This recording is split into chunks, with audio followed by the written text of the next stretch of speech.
My name is James Mathers, a cinematographer and founder of the Digital Cinema Society. If you're not familiar with DCS, it's a nonprofit educational group with a mission to help filmmakers keep current on motion picture technology. We started last year with great enthusiasm and hope, only to be stopped cold by an unseen virus known as COVID-19. The global pandemic it brought about has affected every aspect of our existence. It cost people their lives and their livelihoods and brought the media and entertainment industry to an abrupt standstill. Although there are some positive developments on the horizon by way of vaccinations, there are major uncertainties ahead, and we are a long way from being out of the pandemic woods. A motto of our group is that we need to learn to adapt in order to survive, and dealing with COVID is no different. This program will explore some of the tools and techniques that have been developed to help our industry get safely back to work.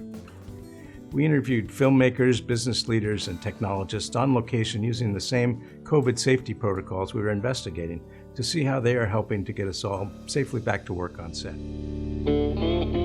I first became aware of the gravity of the pandemic when legendary cinematographer Daviau, ASC, succumbed to the virus while living at the Motion Picture and Television Country Home on April 14th of last year. This program is dedicated to his memory. A 5-time Oscar nominee, Alan was not only a master craftsman and a gifted artist, but also a good friend and a kind man who was very generous with his knowledge and willing to share advice or even just a great tale from his storied career in the industry. Alan was not in good health in his last few years, and he was an easy mark for COVID. But another friend and DCS member, Steadicam operator Jeff Mulstock, is a relatively young and healthy man who was also stricken with coronavirus. You can't sling a Steadicam around all day without being in good shape. Yet Jeff almost lost his life to the disease. As a warning to others who are not yet taking COVID seriously, Jeff shared a video on social media about his experience with the disease. 326. I've given in. I'm going to the hospital now.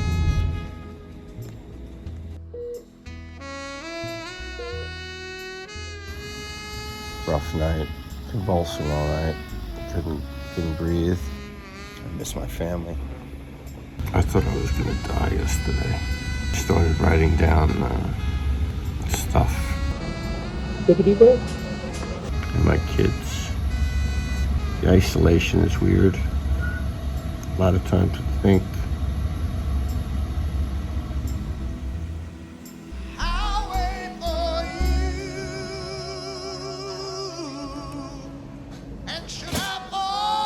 Oh, he's here. It's coming.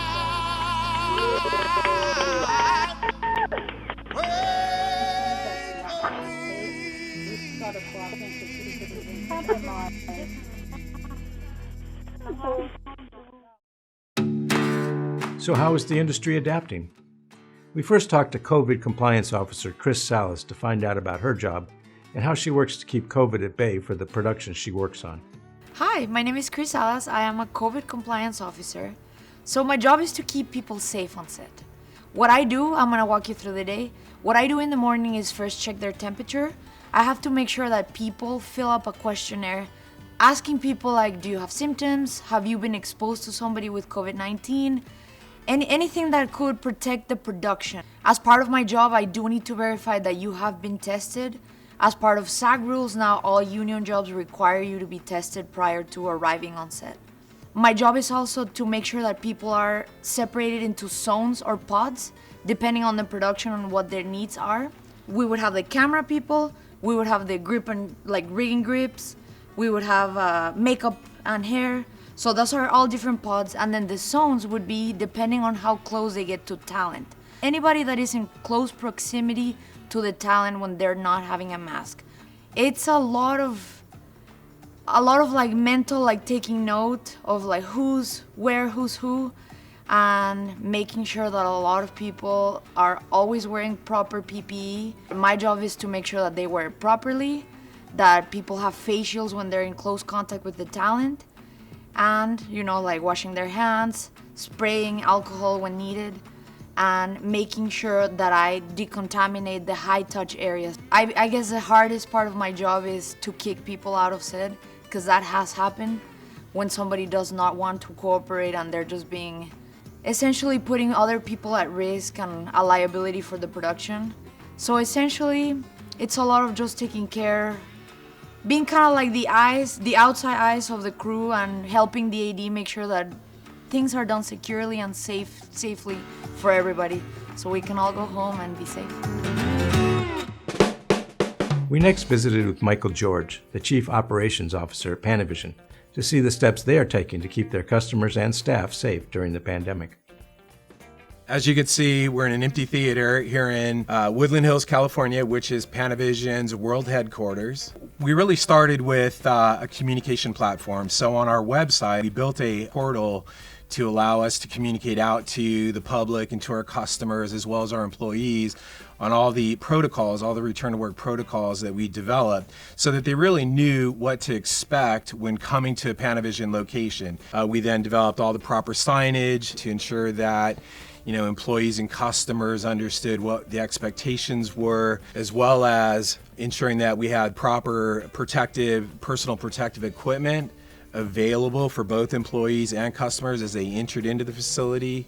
We've taken a lot of pride in making sure that everything is touchless. Whether it's a customer or an employee, that when they enter the facility, they can use their phone and scan a QR code, and then on their own personal device, they can enter in all the relevant information. We made sure that obviously anybody entering in the facility would go through this attestation and self-assessment, as well as any equipment or raw materials back into the facility or into the facility for the first time. We would make sure that they went through a cleaning and disinfecting process.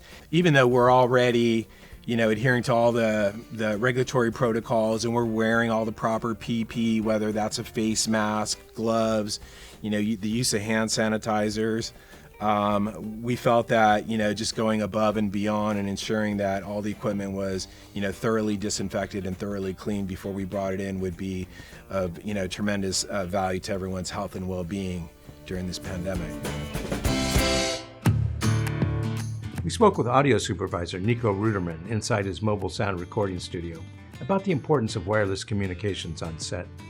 Most of the shows I do are large reality competition shows, cooking shows. It's been a wild ride getting back into production after months of darkness. So in the sound department, things were a lot different. I mean, usually, departments really are kind of a function of themselves. They're their own pod. But once we were back on sets, due to COVID, it wasn't like that. People were in pods and cohorts based on who they had to interact with. The sound department has a pretty unique set of problems compared to some other departments in that we have to have direct contact with talent, and the protocol for that has really had to change. And from PPE gear, full mask, face shields, gloves, sanitizing mics nightly. So during production, I'm usually living out here in my truck, mixing from out here. I need to have constant communication with my A2s on comms. So we had communication, and communication was obviously very key. The ability to set up people in a way that they can communicate. Nobody's able to be near each other. So to be still a cohesive team, the need for comms has obviously grown drastically. We also set up remote comms for a lot of producers, story producers, etc., who are working from home. So we were streaming video to them, streaming audio to them, but they were actually hooked in through comms at their house to the comms on sets. They were able to be on those party lines, having those conversations as if they were there, which was really useful for keeping the body count down on set. On all my shows, I use an own Riedel Bolero, which really has been, especially under these conditions, a game changer. The ability to have so many different conversations programmed into a pack was really key. People aren't able to walk up and have a quiet conversation. But if you want to have a one-on-one conversation, you can't really do that on a walkie. You can't do that on a pack with only a couple buttons. So it was really useful to dig into these and figure out how to have multiple conversations set up. Feeling lucky and cautiously optimistic as we go into this new year. The numbers in LA are growing drastically, but I think production has kind of figured out how to do it safely, and Obviously, every set it has their own safety protocols, but it's been an interesting change, interesting time to work in this industry. We visited with Michael Cioru, the Global Senior VP of Innovation at Frame.io, about major new developments in cloud workflows, which have been fueled by the pandemic, but are definitely here to stay. One of the things that I think is actually really interesting about 2020 is not what the pandemic did to us as a society, but what the pandemic did to us as a technological community. And this goes across all sorts of industries. So this isn't special to the movie and entertainment business, but the fact of the matter is COVID changed our behavior and our tolerances for certain new accelerated development programs. And I think it's amazing that there have been so many different companies that have responded to the need of technological innovation and adaptation and development and rapid response to a need in the community that needed to be delivered so that people could start working. The first groups to really deploy this were post-production houses. So as soon as the pandemic hit, the post houses struggled really quickly to innovate solutions and cobble together a bunch of things so that they could remain open and keep delivering projects that were already in the DI pipeline. That actually didn't take that long for those groups to really lean into it and start developing a solution that worked. So the post houses really led the way for a lot of the development and adaptation of remote systems. Following that came the production community. And one of the projects that we got to be a part of was the movie Songbird, a Michael Bay produced feature film that started pre-production in May, went to camera in June and July and into August. And essentially that was the first IATSE show that used the new COVID restriction guidelines in order to be a union production going into remote and minimal crew, skeleton crew, special rulings for safety. And I can say that the producers shared with us that nobody got sick on that entire show. So the system worked. But the system behind the system was technological, right? And so that's where Frame.io comes into play, because we have something new that was not actually designed for COVID, but there's this phrase out there, luck favors the prepared. And the story of camera to cloud is actually a very old story. Like, let me tell you, back in my day, honestly, camera to cloud has been in development for more than 10 years. In fact, it was on the Social Network, or after the Social Network, that the director David Fincher said, wouldn't it be great if I could get takes from the camera right to my iPad? The iPads were pretty new back in 2010. And he said, can we just develop a system to make that work? And I went to Nico Verheim at Teradek because he had the building blocks for a solution. We had an app at the time, which was the building blocks for a solution. And we actually deployed a very, very early version of Camera to Cloud back in 2010 and 11. And essentially, the concept is not new. How do you take images from a camera and get them right to people on mobile devices as quickly as possible? That's not a new desire. It's not a new idea. What changed is all the technological needs that had to unfold, that had to happen in order for this to become fully real. Back in 2010, we didn't have things like AWS. We didn't have a mature LTE network system. Even Wi-Fi was a lot less available or a lot less high bandwidth when it comes to being able to do high quality video. So all these things had to mature, and Frame.io hadn't been born yet. And so once Frame.io and AWS and all these other elements, Teradek and the Cube systems matured through several generations of that, and LTE became ubiquitous globally. All those things had to come together, and Frame.io became the hub of a way to capture, encrypt, and distribute those materials. And so what we're talking about is actually a new technology called Camera to Cloud. And in its simplest form, it looks like this. This is a Teradek Cube. This is just a off-the-shelf T-Mobile hotspot, LTE, and I have a USB cable that connects them together, and I use my phone to authenticate the Frame.io app into the Teradek Cube, and then you plug the camera in, and when you roll the camera, it transmits that file through LTE and delivers it to anyone in the world who's allowed to receive it. In fact, the file you're seeing right now, I delivered to Digital Cinema Society through that system. You're seeing a 15 megabit Camera to Cloud file right here. So I actually use this every single day because it's just, for a lot of my uses, I don't need to manage 8K RAW files for a lot of the techniques that I'm using, certainly not for offline editorial. So when it comes to innovation and this idea that luck favors the prepared, camera to cloud, the idea has been around for a long time. But what Frame.io did with Teradek and sound devices is we actually created a way to make it real, tangible, fast, efficient, encrypted, and secure, and easy to implement. And that's what's changed now. In a sad way, COVID actually had a beneficial effect on this whole process because COVID taught us that things are going to come out of left field, and the need for being a rapid response community, having that mindset of change on a dime. Well, we haven't had something face us like that since probably the tsunami, which affected the videotape stock solution, and people had to do sort of a total 180, going from videotape reliance to file-based reliance. And that was an external force weighing in on the community that forced people into a behavioral change as a community altogether, virtually overnight. COVID kind of did that too. And it's opened up our minds to technologies in wireless connections and cloud-based technologies that we didn't really need before. Some people considered it a science experiment. Other people said it's a want and not a need.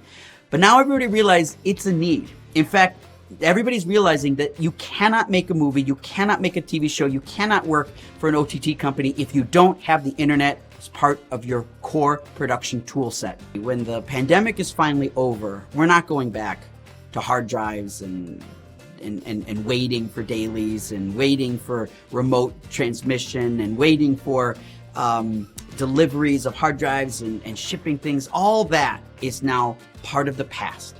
And so the question is, what are you going to do to prepare yourself for the cloud future? As I was testing a new 12K camera, I decided to put some of the safety protocols I had become aware of to the test in a celebrity interview situation. This is one of the types of assignments that helps me make a living between movies. However, this kind of work has pretty much come to a standstill during the pandemic. I first consider what might be a safe location. Knowing that people confined indoors helps enable the spread of the virus, I look for an outdoor location. However, it's hard to maintain the necessary lighting control to make talent look their best out in broad daylight. I decided to shoot in the shade of an overhang of a backyard pool house. We only used an overhead shotgun microphone and skipped the lavalier mics that are normally also standard procedure. I was also able to take advantage of the extra resolution provided by the 12K capture to lock the camera off on a two-shot, but still achieve close-ups by reframing in post with digital zooms.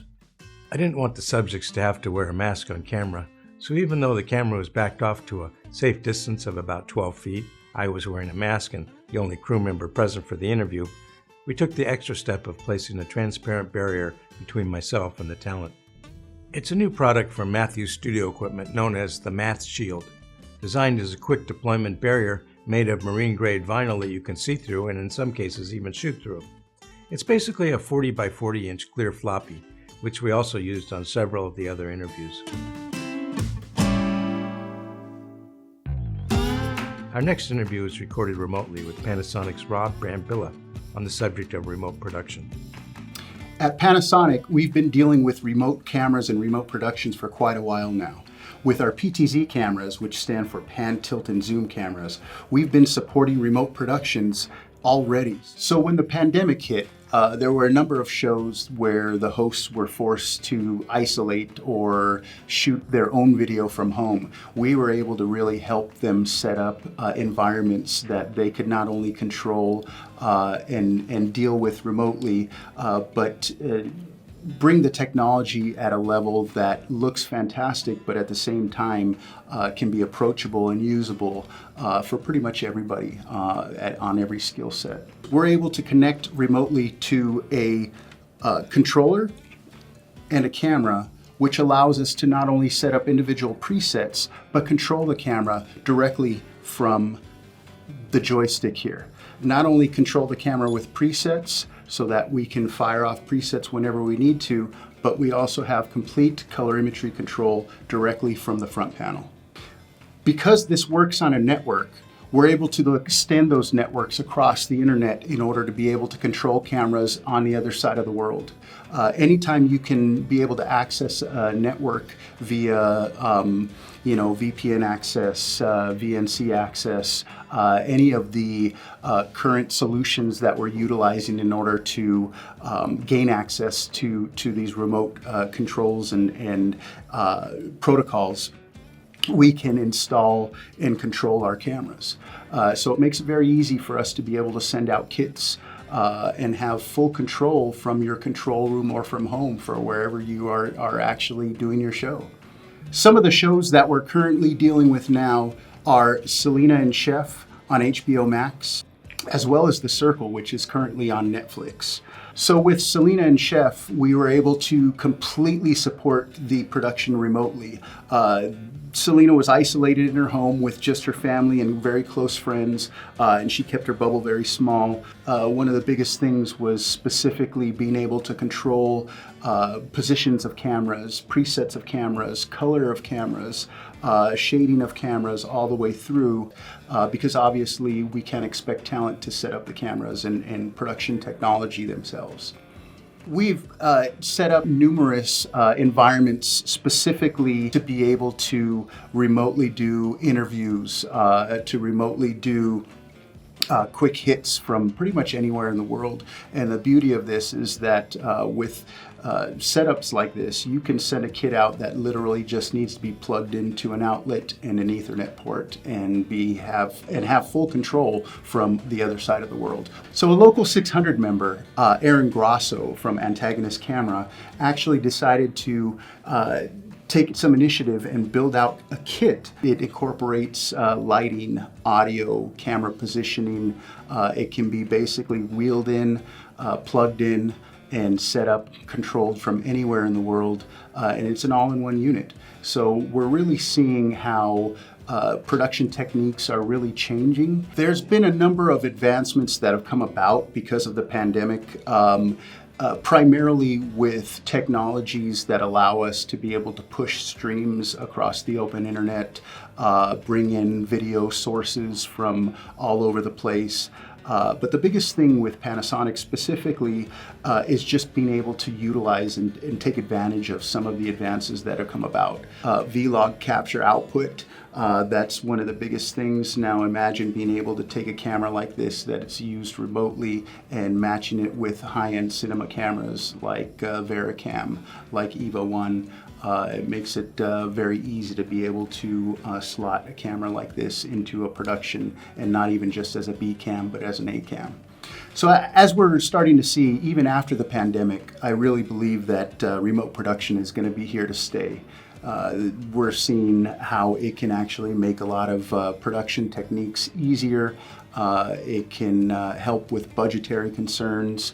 And we're really seeing an advancement not only in the technology, but the acceptance of this type of production gear. We also talked with Aaron Kroger, Director of Product Strategy at Panavision, about how wireless on-set monitoring is not only helping to promote social distancing, but allowing more people to participate in the creative process.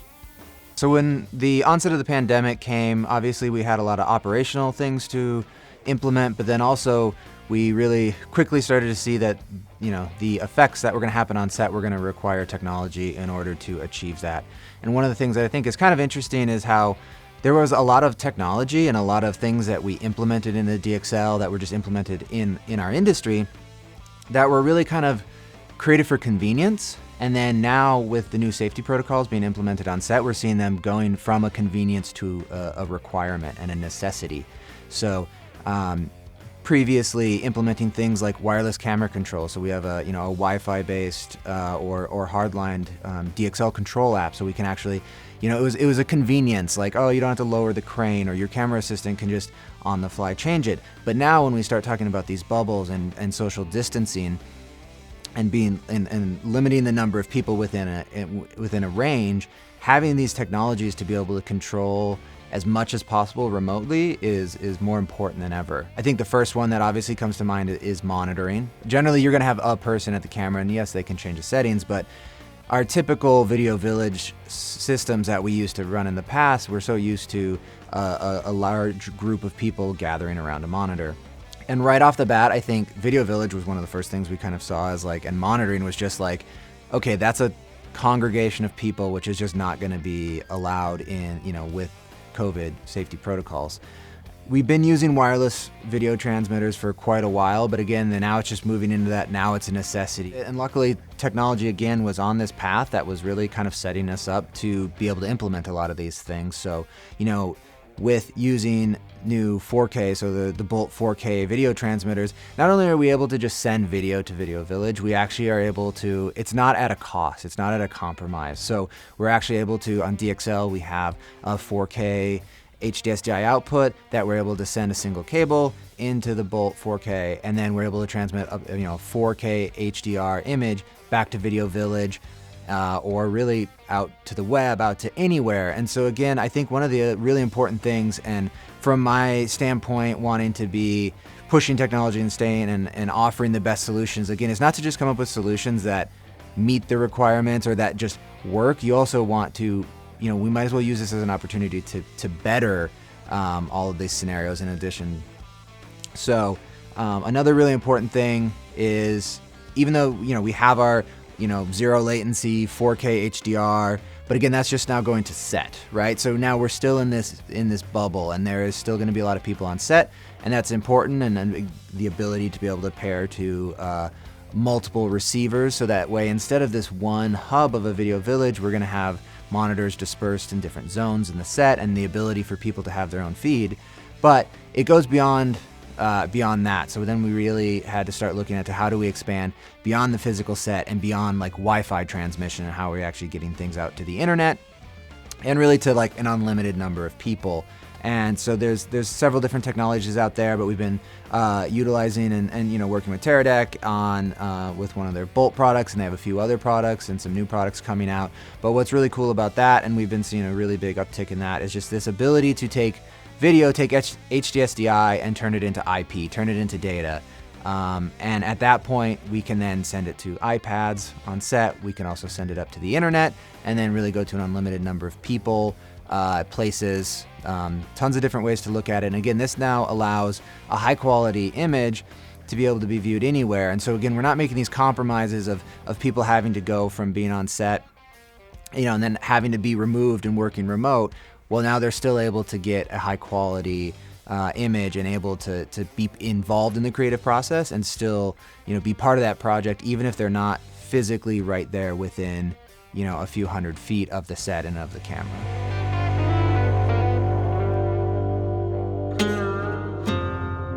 We visited with Richard Amadril, president of Luminys, who explained how his company pivoted from providing motion picture specialty lighting products like lightning strikes and SoftSun to building systems using some of the same UVC lighting technology to instead sanitize the air and create safer sets.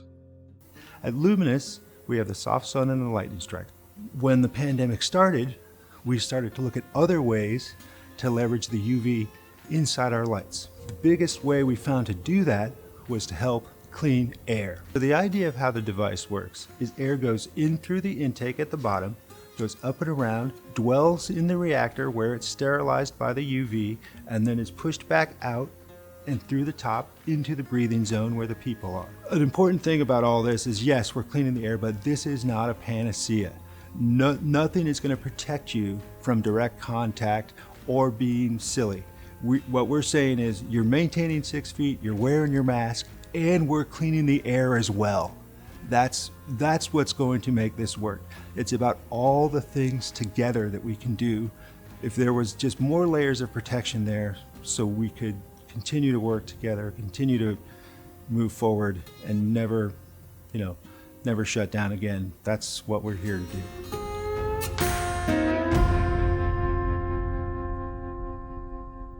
As Richard Amadril mentioned, it's not about the one thing we can do, but about all the things we can do together to keep safe.